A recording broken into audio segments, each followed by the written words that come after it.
अच्छा स्टूडेंट्स, क्या हाल है? स्टूडेंट्स, हम डिस्कस कर रहे हैं विंटर 2010 का क्वेश्चन नंबर 3 आईकेप के पास्ट पेपर्स का, जो कि expected return, required return, beta, alpha, इन चीज़ों से डील करता है और वेटेड एवरेज बीटा की कैलकुलेशन भी करवाता है। सवाल में रीड करूँगा। सवाल में लिखा हुआ है iron limited IL is considering 4 projects. Company 4 projects consider कर रही है for investing the access liquidity available with the company. Each project will last for 3 years. The details are as follows. Projects A, B, C, D 4 projects दिए हुए हैं। Net annual cash flows दिए हुए हैं, हर साल जो कैश फ्लोज जनरेट कर देंगे प्रोजेक्ट वो सेम है और दिए हुए हैं। प्रोजेक्ट ए के 85 हर साल मिलेंगे, प्रोजेक्ट बी से 87 हर साल मिलेंगे, प्रोजेक्ट सी से 90 हर साल मिलेंगे और प्रोजेक्ट डी से 95 हर साल मिलेंगे। Expected return, standard deviation of returns, estimated correlation of return with market returns. The current market returns are 14% with a standard deviation of 16% and risk-free rate of return is 10%. Evaluate which of the above projects may be selected for investments by RN Limited. Rank these selected projects in order of preference.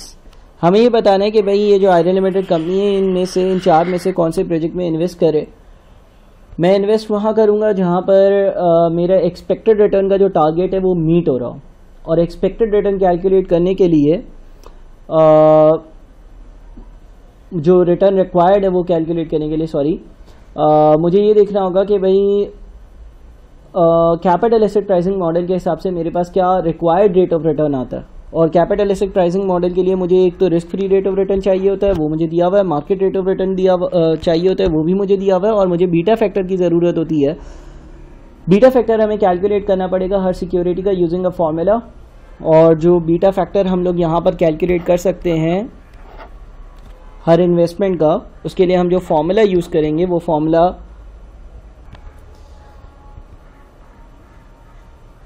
हम use करेंगे हमारा जो estimated correlation है of returns with market, यानी कि ये वाली चीज़, estimated correlation of return with market. इसको हम मल्टीप्लाई करेंगे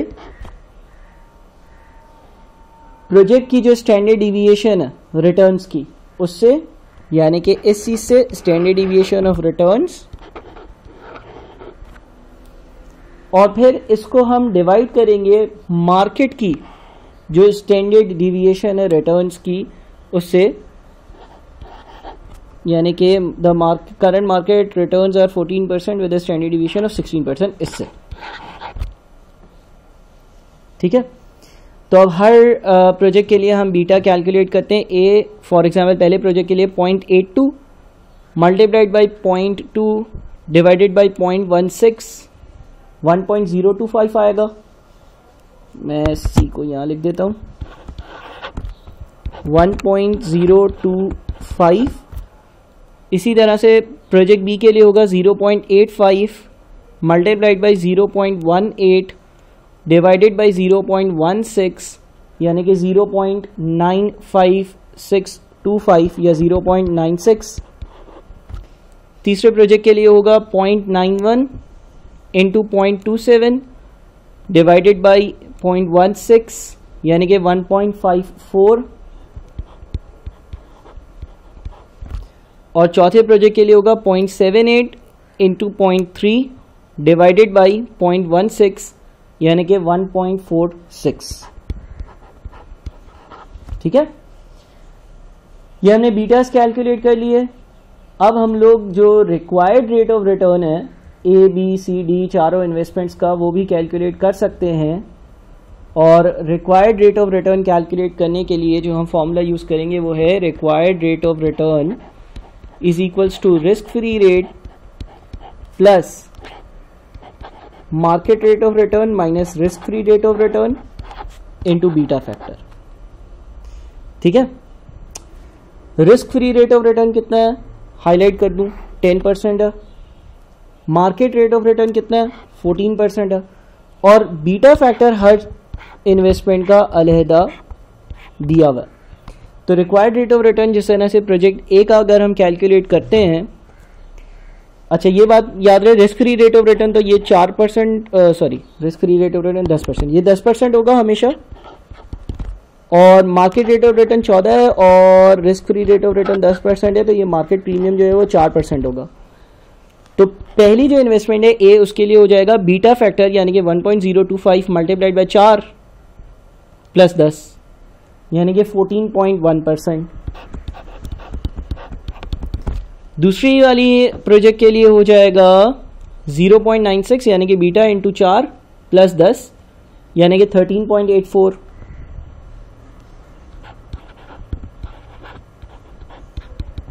तीसरे के लिए हो जाएगा 1.54 इंटू 4 प्लस 10 यानी कि 16.16।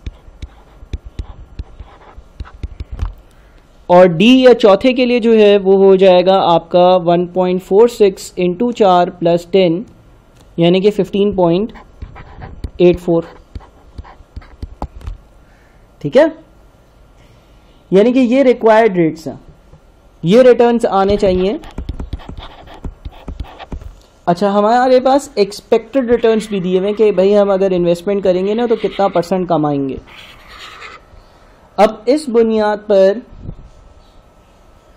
फॉर एग्जाम्पल प्रोजेक्ट डी में मुझे 15.84% मिलना चाहिए, लेकिन एक्सपेक्ट कर रहा हूं मैं कि 15% मिलेगा, तो ये प्रोजेक्ट तो रिजेक्ट हो जाता है। ये प्रोजेक्ट तो रिजेक्ट हो जाता है। रिजेक्ट इसलिए हो जाता है बिकॉज आप रिक्वायर कर रहे हो 15.84 जो कि आपके एक्सपेक्टेड यानी कि 15% से ज्यादा है। दूसरे प्रोजेक्ट्स की रैंकिंग के लिए आप अल्फा कैलकुलेट कर लो। अल्फा क्या होता है, रिक्वायर्ड के ऊपर कितना ज्यादा मिल रहा है। तो 16 माइनस 14.1 इज 1.9%, 14 माइनस 13.84 इज 0.16%, और 17 माइनस 16.16 इज 0.84%। तो जनाब जिसका अल्फा सबसे ज़्यादा होगा वो मेरे रिक्वायर्ड रिटर्न्स के ऊपर उतना ज़्यादा मजीद रिटर्न दे रहा है। तो मैं अगर इनकी रैंकिंग करूँ ना तो ये रैंक नंबर 1 होगा बिकॉज इसका अल्फा सबसे ज़्यादा है, ये रैंक नंबर 2 होगा बिकॉज इसका अल्फा उससे कम है, और ये रैंक नंबर 3 होगा बिकॉज इसका अल्फा इन तीनों में से सबसे ज़्यादा कम है। तो ये हमारा पार्ट ए हो गया। पार्ट बी में बोलता है determine the overall systematic risk that will be associated with the above investment if IL decides to invest in all the projects selected in above। जिन प्रोजेक्ट्स को सेलेक्ट किया उन सारे प्रोजेक्ट्स में अगर हम इन्वेस्टमेंट्स करें तो ओवरऑल सिस्टमैटिक रिस्क जो है वो कितना होगा। तो डी में तो हम इन्वेस्ट नहीं कर रहे, यानी कि हमारे पास ए, बी और सी बच गए। उसके हिसाब से हमें अपनी कैलकुलेशंस जो है ना वो कर देनी है। अच्छा, अब वेटेज के लिए जब हम पूरी इन्वेस्टमेंट का एक single weighted average beta calculate करते हैं तो हमें वेटेज के लिए इन्वेस्टमेंट के प्रोपोर्शंस दिए हुए होते हैं। अब यहां पर मुझे नेट एनुअल कैश फ्लोज दिए हुए हैं तो उससे मुझे वेटेज कैलकुलेट करनी होगी। अच्छा, वेटेज कैसे कैलकुलेट करेंगे, हम present value of cash flows निकाल लेंगे, जो हमें कैश इनफ्लोज मिल रहे हैं उनकी प्रेजेंट वैल्यू निकाल लेंगे और उस हिसाब से हम अपने जो बीटा हैं उनकी वेटेज देकर और वेटेड एवरेज बीटा कैलकुलेट कर लेंगे। अब ये कैसे करेंगे, देखो हर प्रोजेक्ट जो है ना, जितने भी प्रोजेक्ट्स हैं ए, बी, सी, सारे 3 साल के हैं, ठीक है। और हर साल फॉर एग्जाम्पल प्रोजेक्ट ए 85 कमा कर देगा, हर साल प्रोजेक्ट बी 87 कमा कर देगा, हर साल प्रोजेक्ट सी जो है वो 90 कमा कर देगा। तो हम इनकी प्रेजेंट वैल्यूज निकाल सकते हैं। अच्छा, प्रोजेक्ट ए की प्रेजेंट वैल्यूज की मैं डिटेल्ड वर्किंग कर देता हूं। हम एनवीटी वाला फॉर्मूला लगाएंगे, 85 जिसका एनुअल रिटर्न है, 3 साल का प्रोजेक्ट है और रिक्वायर्ड रेट ऑफ रिटर्न 14.1% है, तो 1 minus 1 plus 14.1% power -3 divided by 14.1%। ठीक है, कैलकुलेट करते हैं इसको। 14.1% प्लस 1 पावर -3 .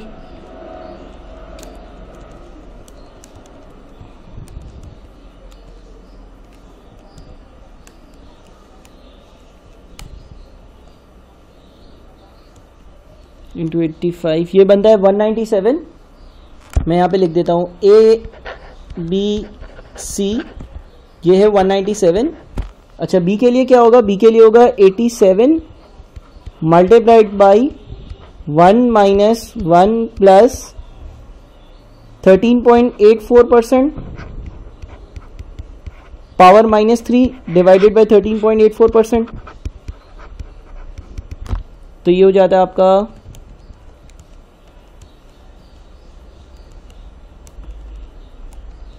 13.84 इंटू 87, ये तकरीबन 202.53 हो रहा है। तो 203 ले लेते हैं, कोई मसला नहीं है, थोड़ी सी राउंडिंग ऑफ के लिए। अच्छा सी जो है उसके लिए क्या होगा, सी के लिए हो जाएगा 90 multiplied by 1 minus 1 plus 16.16% power -3 divided by 16.16%। तो 16.16%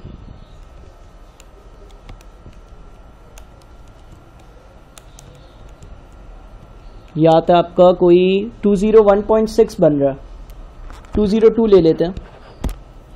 और इनके जो बीटा कैलकुलेट किए थे मैंने, उसके हिसाब से इनके बीटा के एवरेज देंगे 1.025,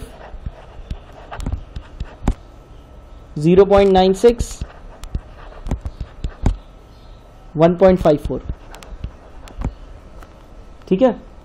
और फिर सबको ऐड करेंगे 197 into 1.025 plus 203 into 0.96 plus 202 into 1.54, तो ये आता है 707.885, 707.885।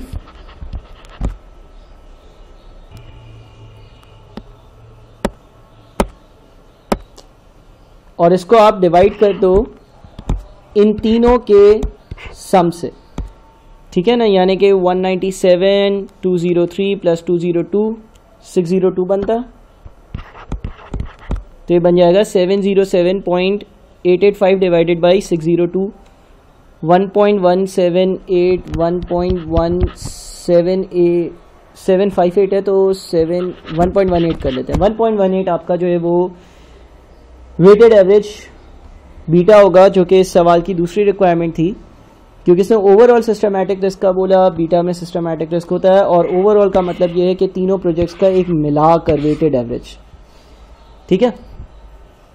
तो ये एक और पास पेपर का सवाल हो गया। मज़ीद चीज़ें इंशाल्लाह अगली वीडियो लेक्चर में डिस्कस करते हैं।